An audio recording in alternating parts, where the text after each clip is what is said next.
perhaps I can give you justice in the name of our king.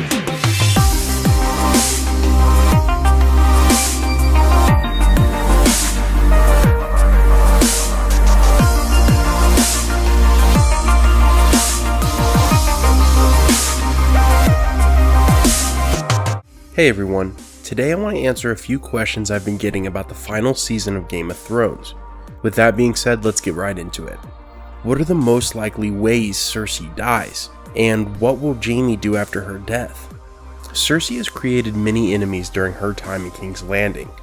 If we were talking about some of the most probable ways CERSEI can die, then I would say Arya killing her would be at the top of my list. We know about the Woods Witch prophecy CERSEI received as a young girl, stating the Voluncar or little sibling would end her life.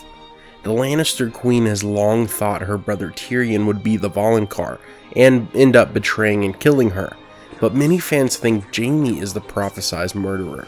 He is Cersei's twin, but he is the younger of the two. If it's not the Voluncar that ends Cersei's life, it could be the dead army. We know there will definitely be more major characters dying in the final season.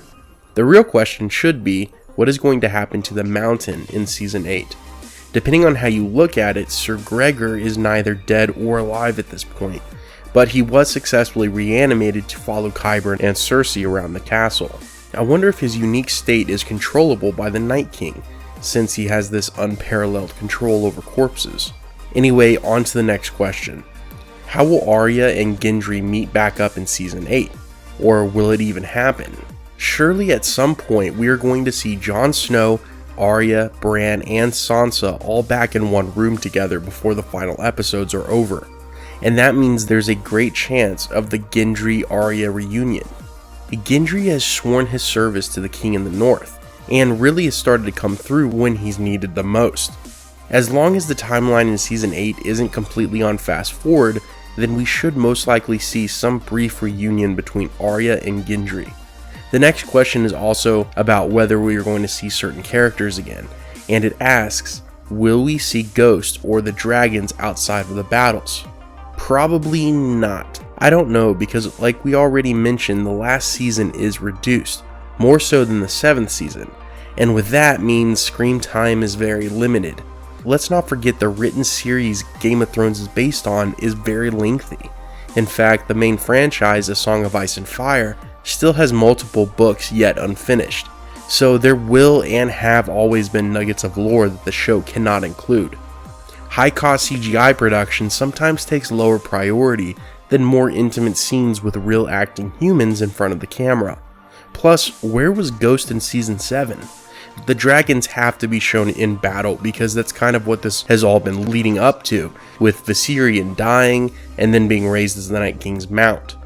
Long story short, we have to see the dragons during the battle scenes, and maybe once in a while if Dany flies somewhere for political meetings around Westeros. As for Ghost on the other hand, it's really up in the air. Just please don't kill off Ghost during the Great War, and let us fans keep Ghost from dying. Please. Alright, next question is what will happen to all the castles/kingdoms if they are able to defeat the White Walkers? Who will survive to rebuild? This is a great question. Let's list them like this. If the humans beat the dead and there are obvious claimants to these castles, this is how it would most likely be divided. Gendry, son of Robert Baratheon, gets Storm's End, the ancestral seat of House Baratheon.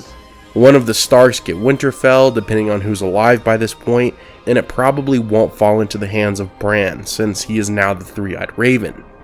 King's Landing is always going to be up in the air because there are still multiple living claimants to the Iron Throne, including Jon Snow, while the focus should be totally off the Iron Throne until the White Walkers are handled. There are tons of smaller castles all over Westeros, to the extent where there's almost more castles left standing than there is noble families alive to live in them. Depending on who dies in the Great War, the kingdoms of Westeros may be completely dissolved and ran more similarly to how they were before Aegon's conquest. Anyway, that's going to do it for today's video. Thank you so much for watching. If you have any other questions you want to be in the next Q&A video, leave them down below in the comments. And as always, have a great day, take care, and I will see you soon.